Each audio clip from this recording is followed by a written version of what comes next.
Good morning, everybody. We are very warmed up after a very interesting opening panel. Star-studded, outstanding indeed, as we've heard. And I think our juices are flowing very nicely. You have an equally interesting star-studded panel before you. We will be discussing the topic of the outlook. We have an interesting mix of characters on the panel. We have real industry corporates who are diversified, who actually do the actual investments in the different sub-markets of the continent. But then you have, of course, a very important stakeholder in the name of Moody's, who do all the difficult risk assessments and the ratings for banks and other corporates, different situations. And we have an investment fund, a very successful one that has done phenomenal work over the years in the continent, Helios Investment Fund. So we will try to unpack the very interesting topic of the economic outlook. We sometimes get very seduced by the macro picture, and we tend to focus on headline numbers. And President Tadesse just told us we can't eat GDP, and I think others would tell you GDP has limited application because it's just such a highly condensed statistic. So we're going to be hearing from these very interesting, informed leaders in the various segments of industry to tell us what their take is on the African economic outlook. There's tailwinds, there's headwinds, there's all sorts of moving factors. How do we begin to digest this? How do we synthesize this? So we have Marie Diron from Moody's as a managing director. We'll kick off with her. Thank you. Thank you very much indeed for inviting us to share our outlook. And indeed, as you said, GDP is very much a starting point, and Africa and the various countries in Africa do enjoy relatively robust growth.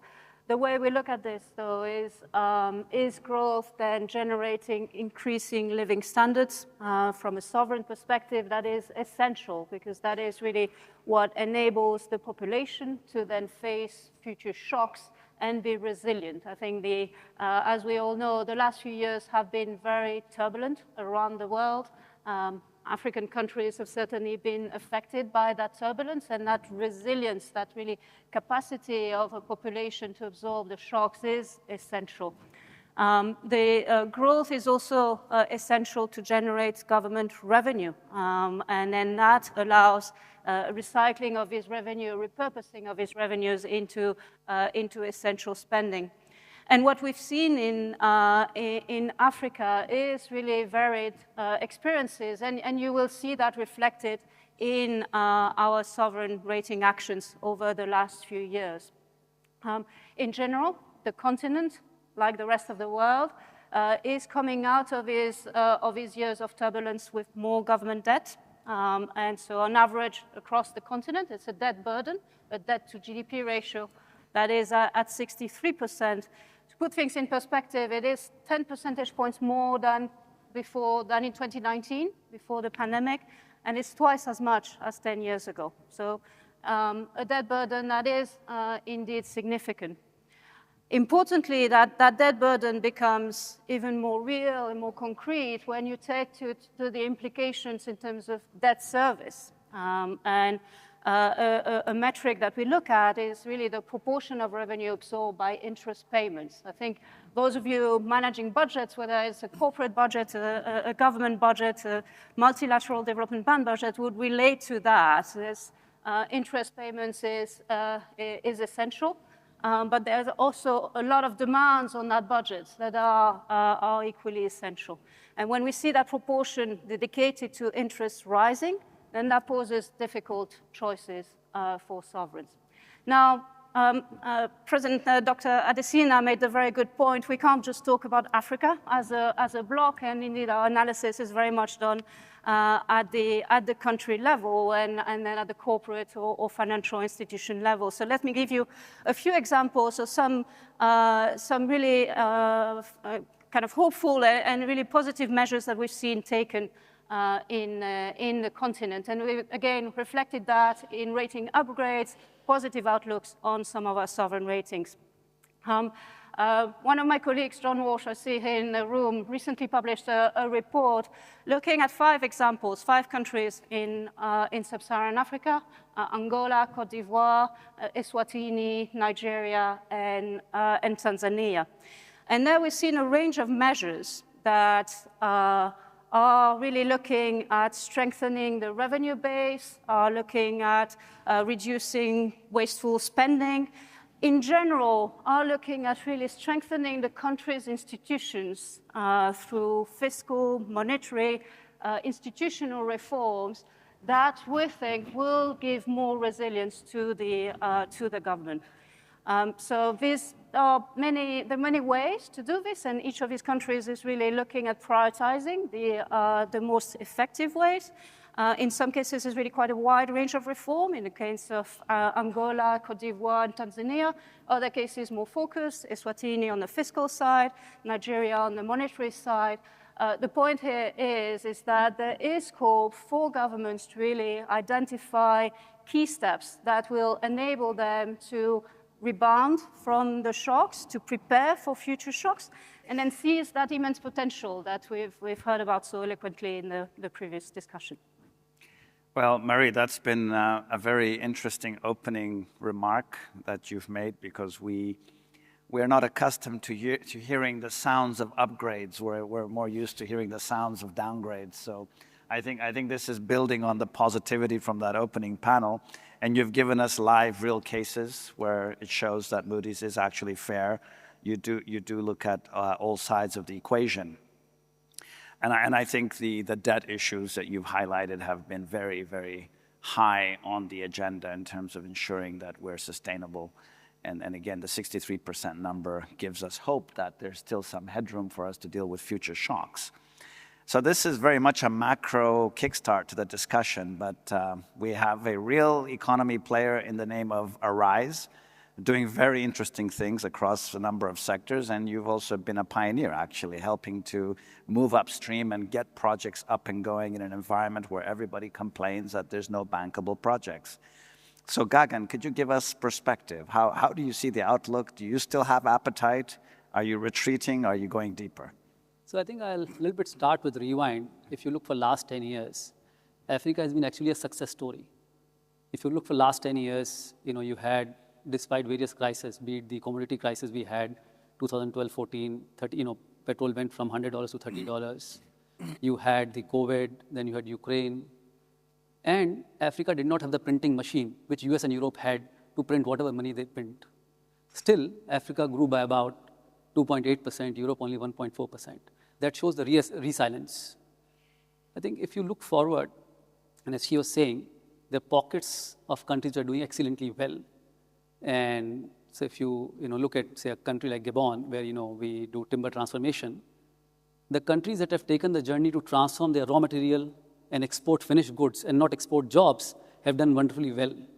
So if you look at Gabon, their GDP contribution to the wood sector has increased by 4 times in the last 10 years. Other countries like Benin, it's very funny. So they export cashew at $750 a ton. This cashew goes to Vietnam. It comes back labeled by a French manufacturer, made in France, sold in Benin at $58,000 a ton. So you can imagine why the GDP does not stay. Also, I think a lot of banks are party to it. One of the biggest way the GDP is not captured in Africa is because of illicit raw material exports, where the money is actually sitting in trading hubs of Dubai, Singapore, or Europe. So good example, we looked at a country. That country used to export soya bean. If you look at their custom data, it's 40,000 tons of soya exported. They said we'll transform, and next year that became 280,000 tons of soya. So it means that 210,000 tons was getting exported but not captured in GDP. So I think Moody's and other agencies have to have a very different regard when they look at real GDP and not just go by the official numbers. They have to really feel the economy and not just the numbers that come out. I think we're very clear that Africa is the next manufacturing hub, and I see it's the next $1.5 trillion opportunity. And it's not that it's going to happen in future, it's happening now. So a good example, the world's biggest silicon metal smelter outside of China is coming up in our industrial zone in the Republic of Congo. And that should be operational in Q1 of 2026. One of the biggest polyester plant outside of Indonesia and China, 4,000 tons capacity is coming up in Republic of Congo, operational in Q2 of 2026. So it is here and happening. I think those who do not participate will miss the journey. Because my belief is, if you look at African resources, just metal transformation will add about $600 billion in terms of GDP. Agri, another $400 billion. And import replacement, another $200 to $300 billion. So you have $1.5 billion opportunity. We are very committed to it. We are in 12 countries, and we see it's only expanding from here. Very interesting. Gagan, I think you have spoken to a theme that came out very strongly in the opening session. Samaila talked about value addition, right? The whole question of whether we're going to stay specialized in raw materials. You're talking about this in the agricultural context. Cashews, I think cocoa, coffee. We've been hearing this for a very long time. And we also heard about agro-industrial processing parks that are coming out that's going to put an impetus on transforming. You've been involved in that. Are we getting traction? Do you think that is a prelude to what we might see in the mining sector on the critical minerals? Or is Samaila being too optimistic? I think both of them are happening. So for example, Benin has gone from exporting raw cotton. So a T-shirt, you export for about $4 to $5, unbranded. And the same cotton, when you export unprocessed, you send for 30 cents. So Benin in last 18 months have gone from exporting raw cotton to exporting 125 million pieces of garments. Fully integrated, fully traceable, 60% less climate when compared to its manufactured in China and Turkey. So it's happening here and now. I think what Samaila is saying is not future, it's happening. Similarly, on the metal transformation, it's happening. It's not that it'll happen in future. So I was talking about the silica smelter. So silica is a base material that you use for making semiconductors, you use for making solar panels, right from quartz to silicon smelter. So that'll be operational in Q1 of 2026. So I think it's just that it's beginning to happen. And I think a little bit of this whole energy discussion, it's a chicken and egg story. If people do not have money to pay for energy, there'll be no electrification. So what you need to do is create jobs. And this is going to also get aided by global demographics. So China is going to lose 216 million people in working class. And alone, Nigeria is going to add 114 million people. So automatically, that job shift have happened. And that has happened from last long history. So if you look at UK used to be a big textile producer, about having 51 million spindles way back. And all of that moved to China. And then China will shed that will come to Africa.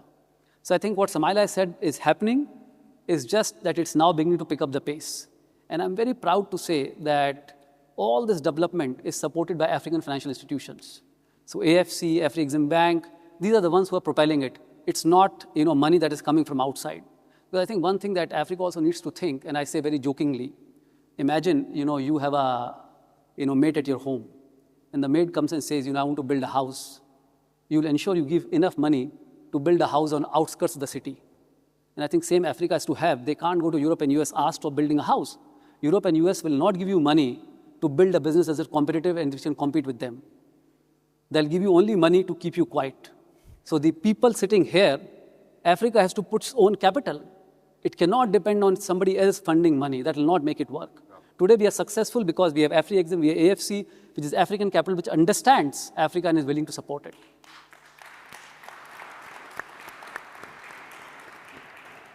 Well, Gagan, clearly you're building up from where Marie left off. I think the general outlook from Marie was risk is neutral to green, right? As green shoots, the recovery is happening, a few upgrades, and the worst might be behind us. Now you're coming on a little bit stronger. You're saying risk is on, right? So let's see how far that trend goes. We're going to come to Rishi now. Rishi, how on is the risk from your Lagata perspective? I think that there's always a measured balanced risk that you have to take in Africa, and I think everybody's always cognizant of that. I think what's interesting today, what you're seeing in groups like Gagan's particularly, is kind of homegrown champions.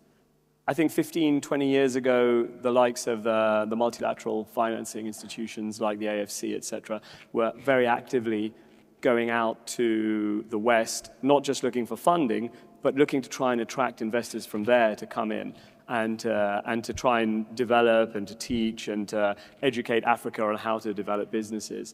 I think what's been a really interesting transition that we've seen, particularly over the last 5, 10 years, but I think you'll see very much over the course of the next decade or two, is homegrown champions that are coming up that understand risk, appetite much better, have learned how to operate businesses on the ground with all the deficiencies and all the constraints and all the problems that come, but they've grown up with those. They understand the power challenges because they've lived with them, the infrastructure challenges, so they don't come to conferences such as these and complain about them and talk about how insurmountable they are.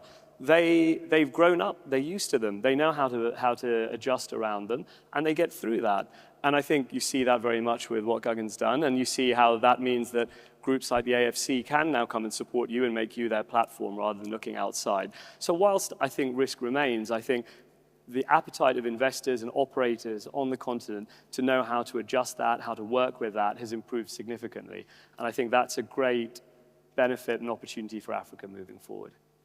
Indeed, Rishi. In fact, that opening session confirmed how far the continent has moved in terms of having very strong institutions that have that very close and deep perspective on the ground to enable that risk-taking and to handhold also investors and give them the comfort.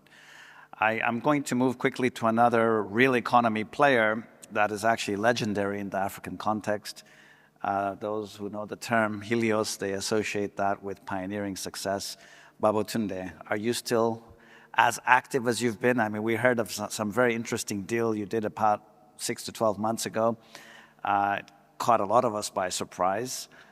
Clearly you have risk appetite, but how do you see the outlook? Are you going to go deeper and stronger? Well, first, good afternoon, everyone. Hope the day is off to a good start. Thanks, Rishi, for having me here. Yeah. I think all we do is Africa. Let's start from actually, all we do is Africa. And I think what we see, I'll just get to the end and I tell you the why, is what you hear in here. It's just extremely positive. It's like the continent had, if you go back sort of 20 years, you had a period from 2000 to 2010 where the economies were growing about 5-6%. In that period, probably population growth was about 3%, so you had an additional 3% of growth from productivity, which I think came from a combination of technologies like mobile arriving, driving massive gains in productivity, all the elections and moving away privatizations of banks and everything else. They had a period which Gagan mentioned from 2010 to now, where growth slowed down. It's just a tick above population growth. So productivity growth has not been as strong. But as Gagan has said, there have been many shocks in this period, many shocks. And if you compare Africa's growth in that period related to others, corrected for the inability to print money, I think Africa is actually outperformed overall. But the phase we're seeing right now, I think, is people have just, at this point, I think, institutions have been built, like AFC, Afrexim, AFDB, and the likes, that actually understand the continent. I think the key to all of this stuff, so the progress, you need to have capital, some basic infrastructure. You need to have capital that understands the risk and can assess the risk-return ratios of things. You need to have people that have the expertise, that know how to build and navigate and have the right strategies. And it just feels across the entire continent, it's just coming together right now. Now, Gagan couldn't have done what he was doing 15, 20 years ago. I mean, Rishi, look at the things you're doing, I think you can do them 15, 20 years ago. And what we see across the whole continent, from north to south to east to west, is actually we're just seeing a lot of innovation, a lot of opportunity, a lot of entrepreneurship, a lot of creativity just across the continent. And also, actually, I would say probably one could argue better leadership. You have governments passing policies that reducing wastes, improving tax collections, have direction, focused on infrastructure, more market-based policies, and all of these things coming together at the same time. So I think it's just extremely, extremely positive next few years ahead for the continent. That's what we see. This confirms a thesis that those who are actually on the ground doing business feel that the risk-return relationship is actually very much in favor of the return side, right? Because I think the opening panel and many debates we hear is that the risk perspective on the continent is usually a little bit to the negative. There's a little bit of a structural bias. I think this is what we often hear. When you look at the net resource flows over the past couple of years, they've come down dramatically. It was about 217 billion just before the pandemic, and it dropped 20%. The only resource flow that has upheld itself is remittances. Every other flow has gone down. ODA, FDI, portfolio investments, everything is down. Now that the risk perspective seems to be easing up, and of course ratings agencies have a gatekeeping role in many respects, do you think this bottom-up, more positive risk perspective will begin to filter into the macro perspective? Marie? Yeah, no, very, very good point.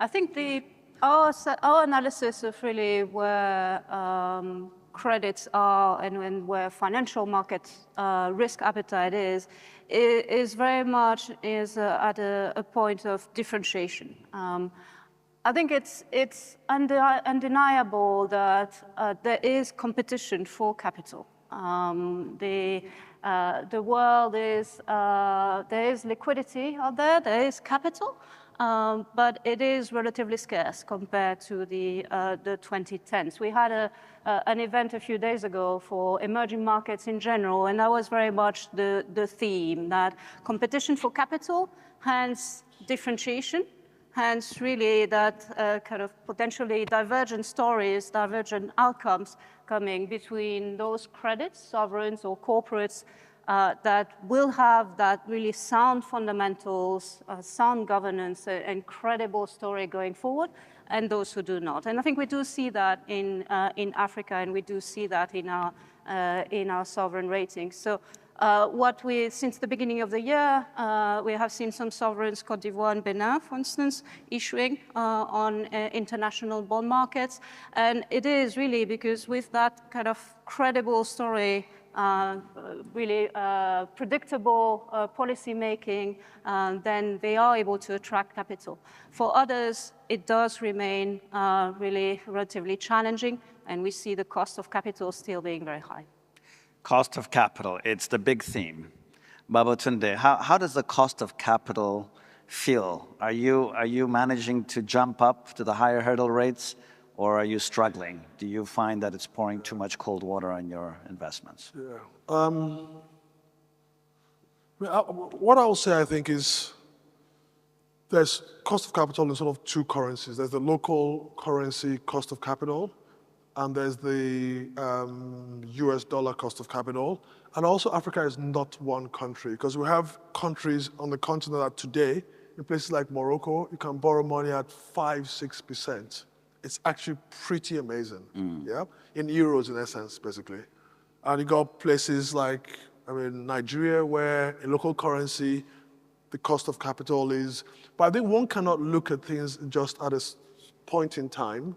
You got to sort of, I think, understand, look at over a long period of time, understand there will be periods where things will spike. 2 years ago, you could borrow money in Nigeria at 12%, 13%. Now you got to pay 30%. So I think right now, in some countries, it's actually extremely hard to figure out what the right, how to price what you're invested in.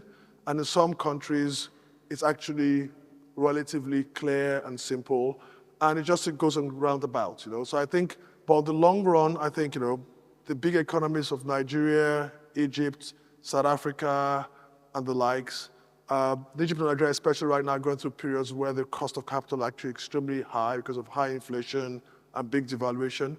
But I think one just got to see through the current last 2-3 years and think a bit further out.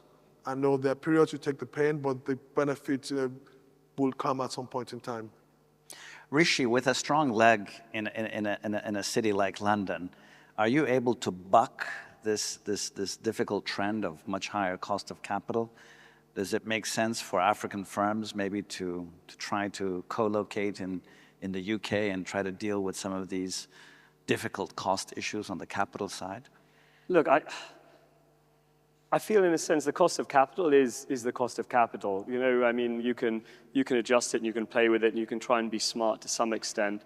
But to try and hope that you can make a project commercially viable through a co-locating headquarters or something is a bit idealistic, and I have seen a lot of people try to do that. I feel you've got to look internally, you've got to look at your own operations. Critically, you've got to look at your governance. You've got to make sure that you're getting your governance right, that your business is run in the right way, which increasingly it is. I remember talking with Baba and looking at some of the companies they were looking to invest in 10 years ago and seeing how much they struggle to educate them in a lot of cases to try and get them to understand how governance works and how you follow ESG standards. You don't need to tell companies this anymore. And as soon as you do that, you can access, you can find interesting ways to access money at sensible rates, depending on your project, once you've fixed yourself internally. And I think you see that. Look, I mean, if you look, as we've all talked about, the last few years have been an incredibly challenging time for Africa. We have to be honest. Sure. After COVID, but critically the interest rate situation, et cetera, what it's done to the cost of debt all over Africa. But still today, you see 12 of the, I think it was the EIU report I saw recently, 12 of the 20 fastest growing countries in the world this year will be in Africa. Even with all that going on, it just shows the resilience that is kind of embedded now in so many of these. And this is often the mid-sized countries rather than kind of the largest ones that you're seeing there, which is even more impressive to me because you're seeing in countries like that where debt and capital can move so fast out of the country that they're still able to perform, sometimes because of a few individual natural resources projects, et cetera. But the very fact that these smaller countries are able to execute them and develop is very impressive, I feel. And you're seeing that, I mean, for example, everybody in Nigeria talks about the refinery that's come up. But at the same time, simultaneously, if you look at Nigeria's becoming one of the world leaders in urea production, again, through Dangote and other producers. And that's something that people have been talking about for decades, but you really see it in front of you. And even there, with a higher cost of capital than they would have liked, they're making that work very well. So I think there are such opportunities and ways to get these things done. Yeah. I mean, there is clarity that Africa is a growth continent. I think even if you look at the past 20 years, there was 1 year where we went into recession. But since the turn of the millennium, we've been growing, which is very different from the 90s and 80s. So we are growing. But the real question is the holy grail of transformation. Structural transformation is the big ticket. It's the big prize everybody's chasing. Whether you look at mining and critical minerals, or you look at agriculture, it's the same problem, right? The whole thing is how do you get that value addition? Agriculture has had a little bit more of a head start in terms of industrial processing zones, agro-industry and the like. And I think that's going to be a test case, and that might pave the way for minings and critical minerals. Do you think that the Holy Grail is a bit more within reach in terms of your outlook today? So I think I'll put a very different perspective to risk and the investment. When people go and invest in Libya in drilling petrol, is there no risk? When people go and invest in countries where the resources are, to take out raw resources, people don't feel risk. Because the system is designed that way that you are able to appropriate value at a very low cost and move it somewhere else. And people don't see risk. You have large corporates that go and invest in geographies to take out raw material and they don't see a risk. But when it comes to transformation, you see a risk. Because you have to realize the global system has been designed that way to ensure that you transform in Africa. And that if Indonesia is why it's successful in nickel transformation. Indonesia said, I will stop exporting nickel, resources with me, please come and transform where I am. And automatically, in less than 4 years, $18 billion went into nickel transformation in Indonesia. I think African policymakers need to be aware they sit on resource. They don't need to be driven by saying, okay, no capital is coming. When you say, I will not export raw, automatically value will come in your country. And we have seen that happen. So in 2010, Gabon said, we'll stop exporting round logs. Everybody was against it because companies in Europe are going to lose jobs. People said, no, it will not work. Thanks today, you have 18,000 people that come to work in the zone. The GDP contribution for timber sector has gone up by 4 times. Tax revenues have gone by 18 times. Because that country has taken a decision not to allow the export of raw material. So for me, this concept of risk is completely created to ensure investment does not come. When you are happy to invest for extraction of raw material, there's no risk. For putting a plant, there is risk. So no, it's not like that. So I think you will see more and more investment comes as the countries get bolder. They say, we will not allow raw material export to happen. I think second thing, global macroeconomically, things are changing. I think what is happening between Europe, US, and China, where people want to shift manufacturing away from one destination, that will aid a lot of transformation into Africa. I think what is happening, I think, as some island Adesina talked about, it's a growing market. If you go to Nigeria and go to West Africa, I mean, just Nigeria imports $1.8 billion of textile, and that's official import number. $1.8 billion of imports number. I went to supermarket. I looked for, not supermarket, the street market. The second-hand undergarments that are sold there are more expensive than new undergarments in India. So that clearly, you believe massive transformation possible. You're a strong believer that the Holy Grail is not a pipe dream in this case. Transformation, it's happening. It's just value addition. It's a real prospect. Babatunde, would you invest in that kind of a value proposition? He knows the answer. Yeah. You would. And so, of course it is, yes. Of course it is, yes. Well, because the thing you got to make sure is that you're doing it where you can be cost competitive against imports. So when the governments change their mind and say, we reduce the taxes, you still are profitable. And there are many places in the continent where you can be competitive globally. A good example, actually, we had a business Nigeria is the biggest importer of tomato paste in the world. Nigeria produces enough tomato, but about 70% of the tomatoes that are farmed get spoiled, destroyed, squashed. We bought a business, big business, Nigerian government banned, actually. The government banned production of tomato paste. On the back of it, we created a business, and right now, it's incredible. When we started, the yields were in India and China, they're getting like 60 tons of tomato, 40 tons of tomato per hectare. We were doing Nigeria 5 or 4. Today now, the farm is doing about 30 tons of tomato per hectare.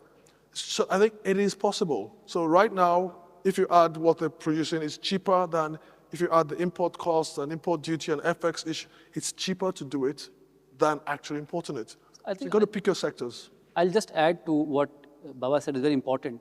It's not that every country in Africa should manufacture everything. Correct. You'll have cost competitive sectors depending on what raw material they have. So if a country has tomato potential, they'll produce tomato to serve to others. If a country has cotton, they'll produce textile. If a country has timber, they'll produce timber. And I think that is where AFCTA comes in place.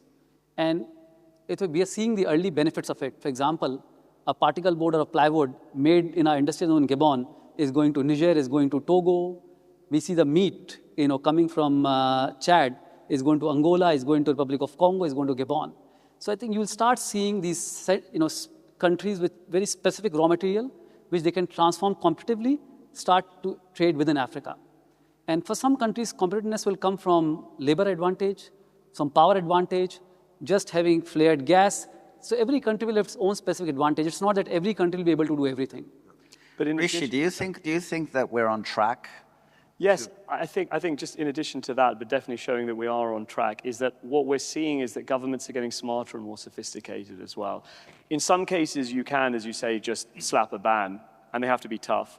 And an example like Indonesia, where they know the power of their nickel. But for example, somewhere where Gagan and I have been talking and working closely is in cashew in Côte d'Ivoire. Now that's a phenomenally more competitive sector. Ivory Coast being the largest player in Africa, but not the largest player in the world. They can't dictate terms dictatorially to the world on this. But 10 years ago, there was no processing in Côte d'Ivoire.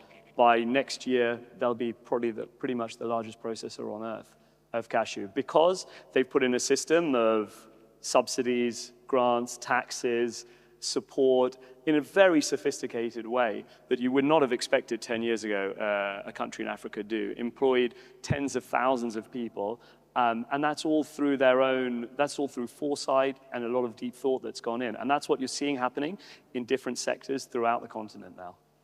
We have 1 minute left before we close the panel. I know it's not enough to have much of an interaction with the audience, but does anybody have a burning question or a provocative question before we close the curtain on this discussion? I have the gentleman from Citi, Miguel. You have the one question.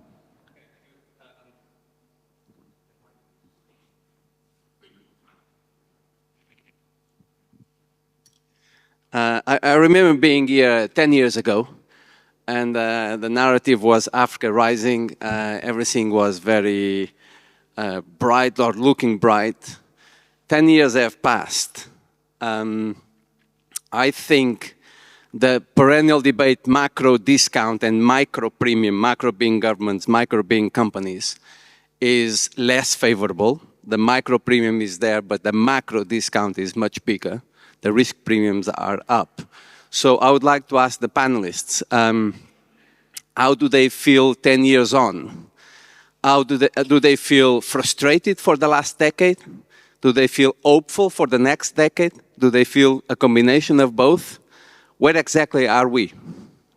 Your question is a perfect transition towards closing the panel. I'm going to start with Babatunde.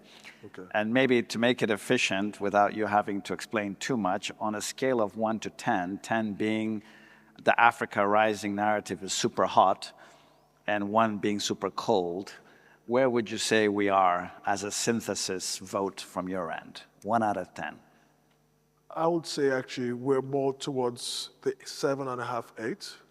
And the reason I'll say that I think is, I think Sabala mentioned this earlier actually, it's the trajectory we're on rather than a snapshot of where we are.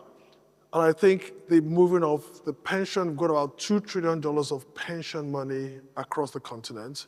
The capital is there, and the debates and discussions of how to, I think there's no continent that's been developed by foreign capital. I think it's about using the capital we've got domestically to get it to develop and manufacturers produce stuff for us.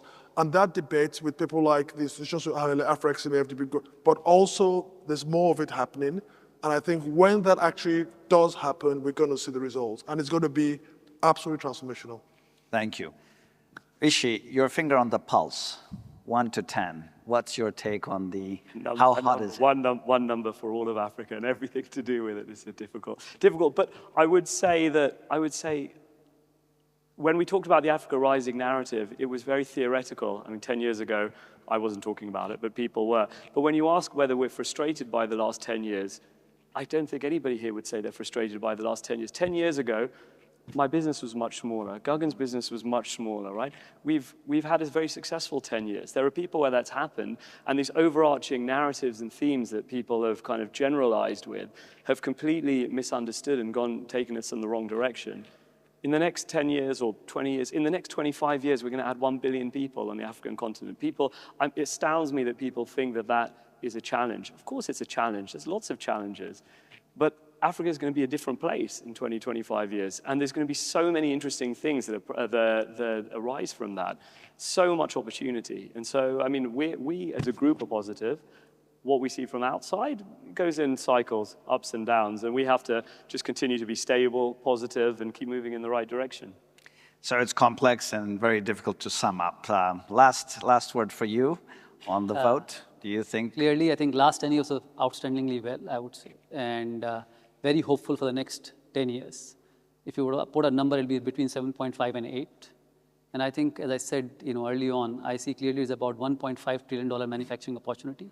And it's really for people who can come and participate.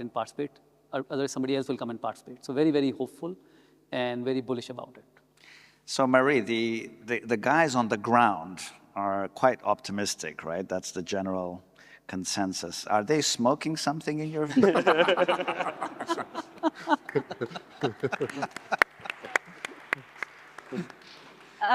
So I'll use my own scale, not the 1 to 10 that you offered us. The rating scale that we use to make that differentiation, as you said. 1 number for the continent, I think, is really challenging. The Africa rising story is very much demographic dividend, natural endowment. Conditions are there for the continent to boom.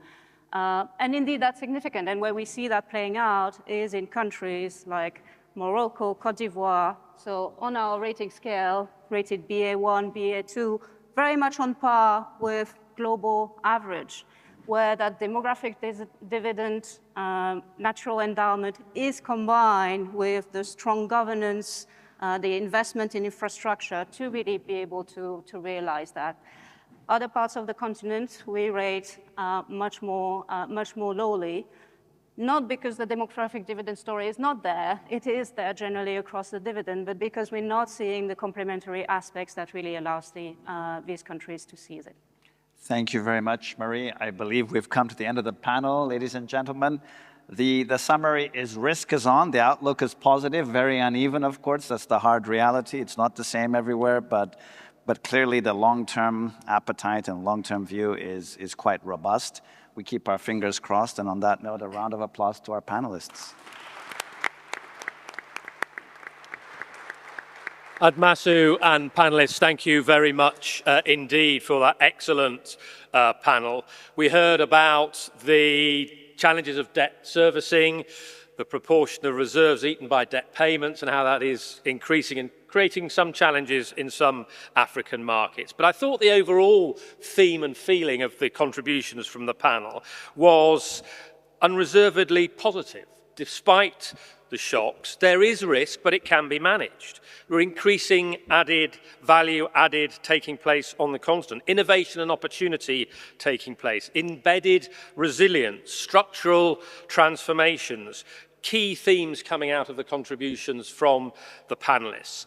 And of course, the panelists, Marie, forgive me for accepting you from this, are actually running businesses in Africa, employing Africans, and actually generating returns and improving lives.